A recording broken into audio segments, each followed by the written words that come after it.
ദൈവത്തിൻ്റെ അതിവിശുദ്ധ നാമം വാഴ്ത്തപ്പെടുമാറാകട്ടെ. കർത്താവിൽ പ്രിയരെ, സെയിൻ മീഡിയയിലൂടെ എൻ്റെ ഈ പ്രഭാഷണം ശ്രദ്ധിക്കുന്ന എല്ലാ പ്രിയപ്പെട്ടവർക്കും കർത്താവായ യേശുക്രിസ്തുവിൻ്റെ നാമത്തിൽ എൻ്റെ സ്നേഹവന്ദനത്തെ അറിയിക്കുന്നു.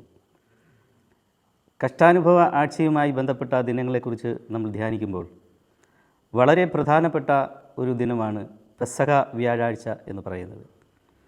ഈ പെസഹ വ്യാഴാഴ്ചയുടെ പ്രത്യേകതകളെക്കുറിച്ചും അതുമായി ബന്ധപ്പെട്ട വിവിധ ആചാരങ്ങളെക്കുറിച്ചും നമ്മുടെ ആരാധനകളിൽ വിവിധ പ്രസംഗങ്ങളിലൂടെ കാലാകാലങ്ങളായി നാം കേട്ടിട്ടുണ്ട്. എന്നാൽ പെസഹ വ്യാഴാഴ്ച എന്ന ഈ ദിനത്തിൻ്റെ പ്രത്യേകതകളെ സൂചിപ്പിക്കുന്ന പ്രധാനപ്പെട്ട 2-3 പോയിൻ്റുകൾ നിങ്ങളുമായി പങ്കുവെക്കുന്നതിനാണ് ഞാൻ ആഗ്രഹിക്കുന്നത്. എൻ്റെ പ്രഭാഷണത്തിന് ആധാരമായി വേദഭാഗത്ത് നിന്ന് 2 വേദവാക്യങ്ങൾ വായിക്കുവാൻ ഞാൻ ആഗ്രഹിക്കുന്നു. യോഹന്നാൻ 13-14 വാക്യം ഇങ്ങനെ സൂചിപ്പിക്കുന്നു: കർത്താവും ഗുരുവുമായ ഞാൻ നിങ്ങളുടെ കാൽ കഴുകി, എന്നാൽ നിങ്ങളും തമ്മിൽ കാൽ കഴുകേണ്ടതാകുന്നു. എൻ്റെ പ്രഭാഷണത്തിൽ മറ്റൊരു വേദവാക്യം കൂടി ഞാൻ ഉൾപ്പെടുത്തുവാൻ ആഗ്രഹിക്കുന്നു. യോഹന്നാൻ 13-34 വചനം ഇങ്ങനെ പറയുന്നു: നിങ്ങൾ തമ്മിൽ സ്നേഹിക്കണം എന്ന് പുതിയൊരു കൽപ്പന ഞാൻ നിങ്ങൾക്ക് തരുന്നു. പ്രിയമുള്ളവരെ, ഞാൻ നേരത്തെ സൂചിപ്പിച്ചതുപോലെ ഇതിനോടകം തന്നെ ധാരാളം പ്രഭാഷണങ്ങൾ ഈ വിഷയവുമായി ബന്ധപ്പെട്ട് നമ്മൾ കേട്ടിട്ടുണ്ട്, നമ്മൾ ധ്യാനിച്ചിട്ടുണ്ട്. ഒരുപക്ഷേ ഇതിനെക്കുറിച്ചൊക്കെ നല്ല അറിവുള്ളവരാണ് നമ്മൾ. എന്നാൽ എൻ്റെ ഹൃദയത്തെ സ്പർശിച്ച പ്രധാനപ്പെട്ട 3 പോയിൻ്റുകൾ നിങ്ങളുമായി പങ്കുവെക്കുവാൻ ഞാൻ ഈ അവസരത്തിൽ ആഗ്രഹിക്കുന്നു. ആ പ്രധാനപ്പെട്ട പോയിൻ്റുകൾ നമ്മളിവിടെ വായിച്ചു കേട്ട വേദവാക്യത്തിൽ നിന്ന് നമ്മൾ മനസ്സിലാക്കുമ്പോൾ സ്നേഹം, ത്യാഗം, വിനയം, ഈ പ്രധാനപ്പെട്ട 3 പോയിൻ്റുകളാണ് ഈ ദിനത്തിൻ്റെ പ്രത്യേകതയിൽ ഏറ്റവും കൂടുതൽ ഊന്നി പറയേണ്ടത്. അതായത് പെസഹ വ്യാഴാഴ്ചയുമായി ബന്ധപ്പെട്ട് നമ്മൾ ചിന്തിക്കുമ്പോൾ കർത്താവായ യേശുക്രിസ്തു നമ്മളെ പഠിപ്പിക്കുന്ന പ്രധാനപ്പെട്ട 3 കാര്യങ്ങളാണ് ഞാൻ നിങ്ങളുമായി പങ്കുവെക്കുവാൻ ആഗ്രഹിക്കുന്നത്. ഞാൻ നേരത്തെ വായിച്ച വേദവാക്യങ്ങൾ ഒരു പക്ഷേ നമുക്ക് സുപരിചിതമാണ്. ആ വേദവാക്യത്തിൽ സൂചിപ്പിക്കുന്നത് പോലെ പെസഹ വ്യാഴാഴ്ച കർത്താവ് തൻ്റെ ശിഷ്യന്മാരൊത്ത് അന്ത്യത്താഴം കഴിക്കുന്നതിന് വേണ്ടി തയ്യാറാകുന്നു.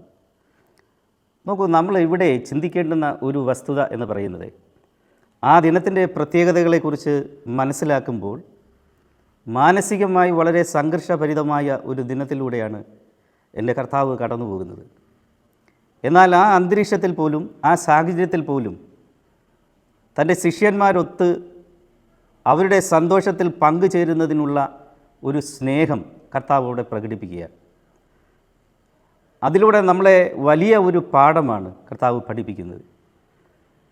ഏത് അവസ്ഥയിലും നമ്മുടെ സ്നേഹപ്രകടനങ്ങൾ കാഴ്ചവെക്കുന്നതിന് നമ്മൾ തയ്യാറാകണം എന്നൊരു വലിയ പാഠമാണ് കർത്താവായ യേശുക്രിസ്തു ഇവിടെ നമുക്ക് മുന്നിൽ വരച്ചു കാട്ടുന്നത്.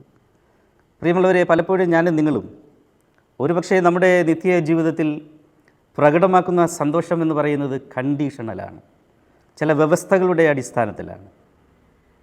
എന്നാൽ കർത്താവ് ഇവിടെ വളരെ വ്യക്തമായി ആ വാക്യത്തിലൂടെ നമ്മളെ സൂചിപ്പിക്കുന്നത് നാം ഏത് സാഹചര്യത്തിലാണെങ്കിലും നമ്മുടെ സഹജീവികളോടുള്ള സ്നേഹപ്രകടനം നടത്തുന്നതിലൊട്ടും മടി കാണിക്കരുത് എന്നൊരു വലിയ സത്യമാണ് നമുക്ക് മുന്നിൽ വെളിപ്പെടുത്തുന്നത്. ഇവിടെ നമ്മൾ മനസ്സിലാക്കേണ്ടുന്ന ഒരു വസ്തുത എന്ന് പറയുന്നത് കർത്താവ് പ്രകടമാക്കിയ ആ സ്നേഹം എന്ന് പറയുന്നതിന് ചില പ്രത്യേകതകളുണ്ട്. കർത്താവ് പ്രകടമാക്കിയ സ്നേഹം എന്ന് പറയുന്നത് ത്യാഗസ്നേഹമായിരുന്നു.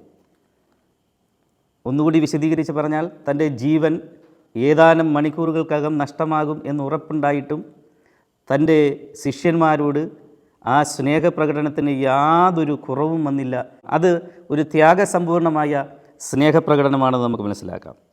മറ്റൊരു വസ്തുത എന്ന് പറയുന്നത് കർത്താവ് ഈ ലോകത്തിൽ ജീവിക്കുമ്പോൾ അദ്ദേഹം പ്രകടമാക്കിയ സ്നേഹത്തിൻ്റെ മറ്റൊരു പ്രത്യേകത എന്ന് പറയുന്നത് അത് ക്ഷമയുടെ ഒരു സ്നേഹപ്രകടനമായിരുന്നു. നമുക്കറിയാം, കർത്താവായ യേശുക്രിസ്തു ക്രൂശിൽ കിടക്കുമ്പോഴും തന്നെ ക്രൂശീകരിച്ച ഭടന്മാർക്ക് വേണ്ടി പ്രാർത്ഥിക്കുന്ന ഒരു കർത്താവിനെയാണ് നമുക്കവിടെ കാണാൻ കഴിയുന്നത്. അതിൽ നിന്ന് നമുക്ക് മനസ്സിലാക്കാൻ കഴിയുന്നത് ഒരു ക്ഷമയുടെ സ്നേഹപ്രകടനമായിരുന്നു കർത്താവ്. ഒരു ക്ഷമയുടെ സ്നേഹപ്രകടനമായിരുന്നു കർത്താവ് ഈ ലോകത്തിൽ ജീവിക്കുമ്പോൾ നമുക്ക് മുന്നിൽ വരച്ചു കാട്ടിയത് എന്നുള്ളതൊരു യാഥാർത്ഥ്യമാണ്. അതൊരു നിഷ്കാമ സ്നേഹപ്രകടനമായിരുന്നു എൻ്റെ പ്രിയപ്പെട്ട കർത്താവിൻ്റേത് എന്ന് ഞാൻ ഊന്നിപ്പറയുവാൻ ആഗ്രഹിക്കുന്നു.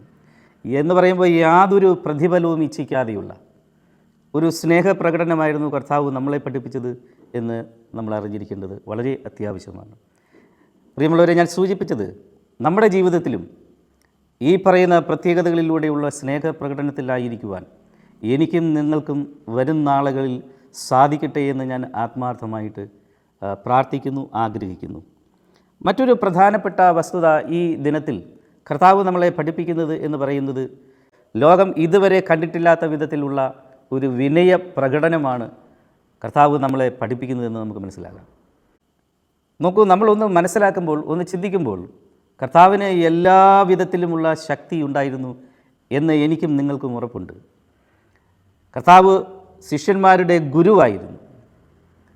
കർത്താവ് എല്ലാ വിധത്തിലുമുള്ള അത്ഭുതങ്ങൾ പ്രകടമാക്കുവാൻ കഴിവുള്ള വ്യക്തിത്വത്തിൻ്റെ ഉടമയായിരുന്നു. അങ്ങനെയൊക്കെ ഇരിക്കുമ്പോഴും ശിഷ്യന്മാരുടെ കാൽ കഴുകുന്നതിലൂടെ ഒരു വലിയ തത്വമാണ്, ഒരു വലിയ പാഠമാണ് കർത്താവ് നമുക്ക് പഠിപ്പിച്ചു തരുന്നത് എന്ന് മനസ്സിലാക്കാൻ കഴിയും. എത്ര വലിയ ഉന്നത പദവിയിലിരിക്കുമ്പോഴും ഏറ്റവും എളിമയോടെ പ്രവർത്തിക്കുവാനും സഹജീവികളോട് വളരെ വിനയത്തോടെ കാണപ്പെടുവാനുമുള്ള ഒരു ആർജവം, ഒരു സന്മനസ് നമ്മുടെ ജീവിതത്തിൽ ഉണ്ടാകണമെന്നൊരു വലിയ പാഠമാണ് കർത്താവ് ഇവിടെ നമ്മളെ പഠിപ്പിക്കുന്നത്. പ്രിയമുള്ളവരെ, മറ്റൊരു പ്രധാനപ്പെട്ട പോയിൻ്റ് എന്ന് പറയുന്നത് ഒരു ത്യാഗത്തിൻ്റെ ഒരു വലിയ പാഠമാണ് കർത്താവ് നമുക്ക് മുന്നിൽ പെസഹ വ്യാഴാഴ്ചയിൽ നമുക്ക് മുന്നിൽ വരച്ചു കാട്ടുന്നത്. നമുക്ക് മനസ്സിലാക്കാൻ കഴിയുന്നത് ഏതാനും മണിക്കൂറുകൾ കൂടി കഴിയുമ്പോൾ സ്വന്തം ജീവൻ നഷ്ടമാകുമെന്ന് ഉറപ്പുണ്ടായിട്ടും മാനുഷികമായിട്ടുള്ള എല്ലാ വിഷമങ്ങളും മനസ്സിലുണ്ടായിട്ടും മാനുഷികമായിട്ടുള്ള എല്ലാ ചിന്താഗതിയിലൂടെ കടന്നു പോകുമ്പോഴും കർത്താവ് ഒരു ഉറച്ച തീരുമാനത്തിലായിരുന്നു എന്നുള്ളത് നമുക്ക് മനസ്സിലാക്കാൻ കഴിയും. ഈ ലോകത്തിൻ്റെ പാപത്തെ ചുമന്നുകൊണ്ട് എനിക്കും നിങ്ങൾക്കും രക്ഷ നൽകുന്നതിന് വേണ്ടിയുള്ള ഒരു വലിയ ത്യാഗത്തിൻ്റെ അനുഭവത്തിലായിരുന്നു കർത്താവ് എന്ന് നമുക്ക് മനസ്സിലാക്കാം. പ്രിയമുള്ളവരെ, ഞാൻ എൻ്റെ പ്രഭാഷണം ദീർഘിപ്പിക്കുവാൻ ആഗ്രഹിക്കുന്നില്ല. ഈ വലിയ ചിന്ത നൽകുന്ന ഒരു ദിനമാണ് പെസഹ വ്യാഴാഴ്ച എന്നുള്ളത്. നമ്മൾ ജീവിക്കുന്ന ഈ കാലഘട്ടത്തിൽ ഒരു വലിയ വിഷമസന്ധിയിലൂടെയാണ് നമ്മൾ കടന്നു പോകുന്നത്. ലോകത്താകെ ഇവിടെ സൂചിപ്പിക്കപ്പെട്ട ഈ പ്രധാനപ്പെട്ട 3 സവിശേഷതകളും മനുഷ്യജാതിയിൽ നിന്ന് നീക്കപ്പെട്ടിരിക്കുന്നു എന്ന് മനസ്സിലാക്കേണ്ടിയിരിക്കുന്നു. സ്നേഹം ഇല്ലാത്ത ജനതയായി നാം മാറിക്കൊണ്ടിരിക്കുന്നു. ക്ഷമ ഇല്ലാത്ത ഒരു ജനതയായി നാം മാറിക്കൊണ്ടിരിക്കുന്നു. വിനയം തീരെയില്ലാത്ത ഒരു ജനതയായി നാം മാറിക്കൊണ്ടിരിക്കുന്നു. നോക്കൂ, ഒന്നിനും വേണ്ടി ഒരു ത്യാഗവും ചെയ്യുവാൻ നമുക്ക് സന്മനസ്സില്ലാതായി പോകുന്നു എന്നുള്ളതാണ് യാഥാർത്ഥ്യം. അതുകൊണ്ട് പ്രിയമുള്ളവരെ, ഈ വലിയ വർഷാന്ത്യ ആരാധനയിൽ നമ്മളായിരിക്കുമ്പോൾ, ആ ദിനത്തിൻ്റെ പ്രത്യേകതകളിലൂടെ നമ്മൾ കടന്നു പോകുമ്പോൾ എനിക്ക് നിങ്ങളുമായി പങ്കുവെക്കാനുള്ള വളരെ പ്രധാനപ്പെട്ട ഈ 3 കാര്യങ്ങളിലേക്ക് നിങ്ങളുടെ ശ്രദ്ധയെ ഞാൻ ക്ഷണിക്കുകയാണ്. നമ്മുടെ തുടർന്നുള്ള ജീവിതത്തിൽ പരസ്പരം സ്നേഹമുള്ളവരായി, പരസ്പരം വിനയം ഉള്ളവരായി, പരസ്പരം ത്യാഗം പ്രകടിപ്പിക്കുന്നവരായി മാറുവാൻ സർവശക്തനായ യഹോവ നമുക്ക് ആവശ്യമായ എല്ലാ ബലവും സ്വർഗത്തിൽ നിന്ന് തരുമാറാകട്ടെ എന്ന് ആത്മാർത്ഥമായി പ്രാർത്ഥിച്ചുകൊണ്ട്, തീർച്ചയായിട്ടും വലിയ ഒരു ദിനത്തിൻ്റെ ആചാരങ്ങളിൽ മാത്രം ഒതുങ്ങാതെ നമ്മളിതൊക്കെ ആഘോഷിക്കുമ്പോഴും ഇതിനെക്കുറിച്ചൊക്കെ ചിന്തിക്കുമ്പോഴും ഈ ദിനങ്ങളുടെയൊക്കെ പ്രത്യേകതകളിൽ നമ്മളെ കർത്താവ് പഠിപ്പിച്ച ആ വലിയ സത്യത്തിലേക്ക് മടങ്ങി വരുവാൻ എനിക്കും നിങ്ങൾക്കും കഴിയട്ടെ എന്ന് ആത്മാർത്ഥമായിട്ട് പ്രാർത്ഥിച്ചുകൊണ്ട് എല്ലാവർക്കും സന്തോഷകരമായിട്ടുള്ള ഈ ദിനത്തിൻ്റെ ആശംസകൾ അറിയിച്ചുകൊണ്ട് നിർത്തുന്നു. ദൈവം നമ്മളെ അധികമായി അനുഗ്രഹിക്കുമാറാകട്ടെ.